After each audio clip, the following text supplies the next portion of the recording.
Hablemos hoy de APIs. ¿Qué son las APIs? Bueno, para explicártelo te voy a poner un par de ejemplos. Imagínate que tú quieres desarrollar una aplicación tipo Uber, es decir, de transporte y que haga el seguimiento de dónde está el carro en la ciudad. Necesitas mapas, necesitas geolocalización. Ahora, los mapas, ¿cómo los harías? Necesitarías una tonelada de billetes para poder desarrollar los mapas desde cero. Así que lo mejor es conectarte a Google Maps y utilizar los mapas de ellos. Ellos han gastado muchísimo dinero, imágenes satelitales de aviones, de helicópteros, carros sin conductor, gente con cámaras en la cabeza. Es enorme lo que ellos han hecho, así que tú ya puedes aprovechar todo ese desarrollo para tu aplicación. Otro ejemplo, vas a hacer un e-commerce y necesitas cobrar por internet. Entonces imagínate desarrollar toda la tecnología para hacer cobros desde cero. Es tremendo. Entonces mejor te conectas a una pasarela de pago tipo PayPal, Stripe o lo que haya en tu país, ¿no? Y ya está. Entonces aprovechas el desarrollo que han hecho otras empresas para tu aplicación. Ese es el concepto de APIs. Incluso Slack. Slack es un chat para empresas, para organizaciones, pero uno de sus más grandes aciertos es la gran integración que tiene con otras aplicaciones. Slack lo puedes integrar prácticamente con todo de una manera bastante sencilla, así que se convierte en una especie de centro de control más que un simple chat. Y eso lo hace muy poderoso. Así que hacer que tu aplicación pueda conectarse con otras le da muchísimo más poder que una simple aplicación aislada. Y ese es el concepto de APIs. Así que ahora sí vamos a ponernos técnicos y ya no ejemplos. Vamos a hablar de la terminología. ¿Qué términos se usan en este mundo de las APIs? En primer lugar, interfaz. ¿Qué es una interfaz? Una capa de abstracción para que dos sistemas se comuniquen. ¿Cómo así? Bueno, una capa de abstracción permite que tú interactúes con un sistema sin necesidad de saber qué está pasando por debajo. Por ejemplo, ahí está la imagen del volante de un auto, de un timón. Tú puedes girar el volante y el auto gira en la dirección que tú gires el volante. Tú no necesitas saber la mecánica que está por detrás. Es un ejemplo de interacción con una capa de abstracción. O un formulario de login. Tú pones tu usuario contraseña, haces clic en iniciar sesión e ingresas. No necesitas saber por debajo qué estuvo pasando. Esa es una interfaz. Ahora bien, una API es una interfaz, pero es Application Programming Interface, es decir, una interfaz para que se comuniquen aplicaciones, programas de software y compartan datos entre ellos. Una arquitectura de software es la forma en que está diseñado un sistema, cómo están organizados sus componentes, cómo se comunican entre ellos, qué funciones cumplen. Un servicio web, por otro lado, es un sistema que permite la comunicación entre equipos que estén en una red. Estos sistemas tienen que seguir ciertos estándares, usar el protocolo HTTP, que es el mismo protocolo para navegar por Internet, y es la base, obviamente, de las APIs remotas, de la comunicación entre programas, pero que estén en lugares diferentes. REST es una arquitectura. Las APIs pueden ser de varios tipos. Uno de estos tipos son las API REST. La arquitectura REST significa Representational State Transfer, significa una representación de transferencia de estado. Esta arquitectura implica que pueden guardarse los datos en caché, que el estado no se envía en las peticiones y que tú puedes definir qué datos permites que otra aplicación acceda, revise o manipule de tu aplicación. Es decir, si yo quiero que mi aplicación pueda consumirse desde otras apps, yo puedo definir los permisos. Eso es REST. Ahora bien, XML es el formato para enviar datos que se ha usado casi siempre. Es el formato tradicional y es un formato, como ustedes pueden ver, parecido a XML. Significa Extensible Markup Language, ¿no? Las etiquetas y todo eso. Ahora bien, hoy en día el formato más usado para transferir información es el formato JSON, que significa JavaScript Object Notation. Es el más usado, es prácticamente el estándar de hoy en día porque es muy fácil de entender y muy fácil también de manipular. Por otro lado, las APIs pueden ser públicas o privadas. Públicas, obviamente, cualquier persona puede acceder a esas APIs y consultar la información, mientras que una API privada requiere una autenticación. Cuando tú te autenticas la primera vez, el servidor te devuelve un token. Ese token es un objeto que contiene todos los datos de esta autenticación. Entonces, cada vez que tú solicites alguna información adicional, el servidor revisará si el token todavía está vigente y ya no te pedirá una nueva autenticación. El formato más común para los tokens en APIs REST es JWT.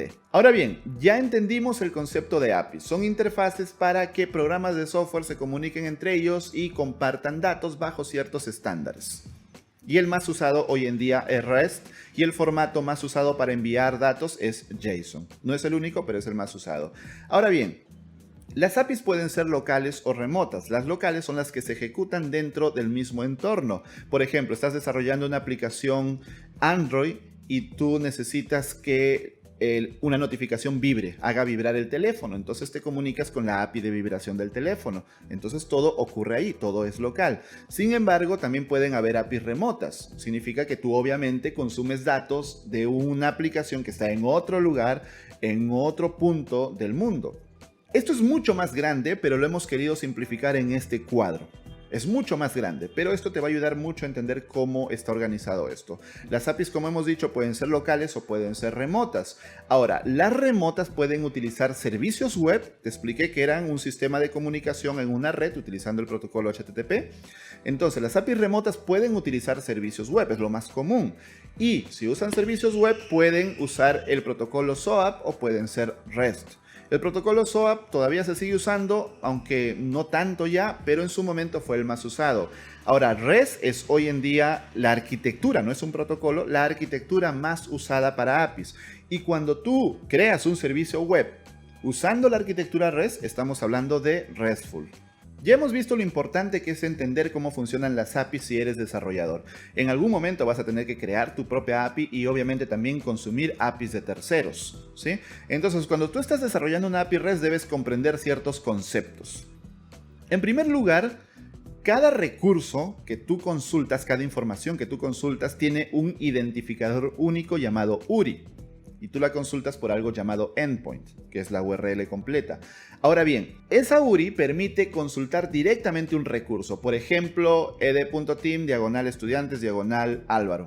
Ese es un ejemplo, ¿no? Entonces es un identificador único. Y de esa manera puedes encontrar cualquier recurso que tú estás necesitando o una lista de ellos.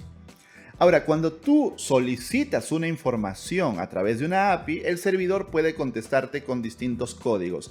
Con esos códigos vas a saber qué pasó con tu petición. Por ejemplo, los códigos 200 son los códigos de que todo fue exitoso. Un código 200 indica respuesta exitosa, un código 202 que ha sido creado un nuevo recurso.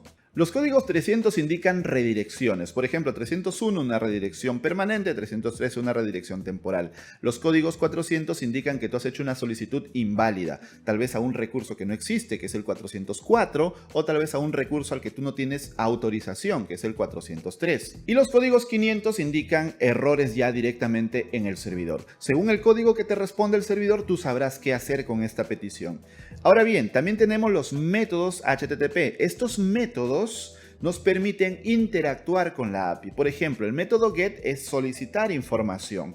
El método POST es enviar nueva información. Por ejemplo, si yo me registro en ed.team, voy a ed.team y creo mi cuenta de usuario, estoy usando el método POST para enviar la nueva información de un usuario.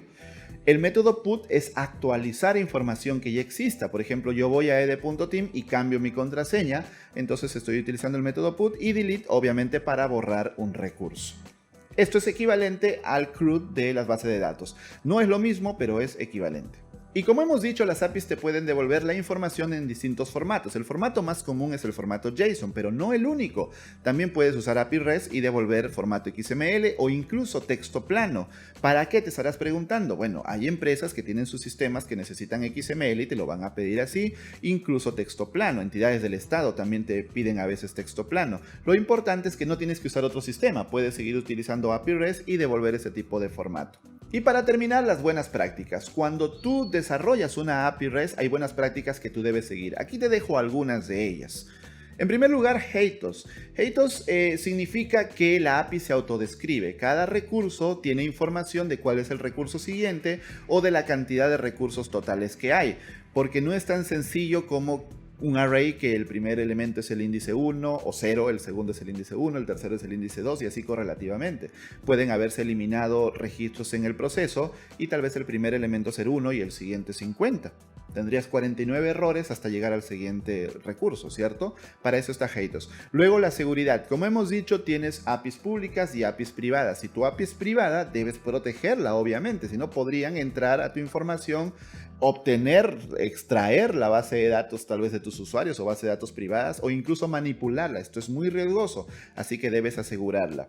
Por otro lado, debes testear tus APIs, testear que todo funcione correctamente, porque es terrible cuando tú haces una API, alguien la va a consumir y la persona que la consume pues no encuentra la información debida o no funciona como debería. El testeo está muy ligado a la documentación.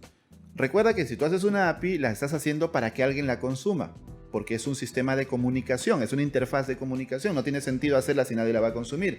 Entonces, documenta. En EDTeam hemos intentado integrar algunas plataformas externas, no voy a decir nombre porque no quiero que me demanden, pero hemos intentado y hay algunas tan mal documentadas que es realmente un infierno implementar ese tipo de APIs. Así que documenta tu API. Espero que te haya quedado clara la importancia de desarrollar APIs y de consumir APIs para que las aplicaciones se comuniquen y sean mucho más enriquecidas y puedas aprovechar el desarrollo de otras empresas en tus proyectos y viceversa. Si quieres aprender a crear una API REST con buenas prácticas, es decir, todo lo que he explicado acá, pero con mucho más detalle y entrando al código, metiéndole las manos al código y viendo cómo funciona cada detalle, te invito este 18 de mayo al workshop Creando API REST con buenas prácticas que va a impartir nuestro CTO, nuestro director de tecnología en EDTeam, Alexis Lozada, en Ciudad de México. Este workshop es presencial, en persona, lo vas a tener ahí para preguntarle toditito lo que te venga a la mente, para que cada dólar que pagues por este workshop valga la pena, ¿ok? Entonces, es un workshop de 3 horas, es un workshop intensivo, donde vas a aprender las buenas prácticas y los procesos para desarrollar API REST, que repito, es muy importante para cualquier programador, sea cual sea tu área. ¡Nos vemos en México! Este 17 y 18 de mayo se llevará a cabo el EDCamp México 2019, 2 días de mucha tecnología, networking y emprendimiento con el equipo de EDTeam por primera vez en Ciudad de México. Entra ya mismo a ed.team/México para adquirir tus entradas.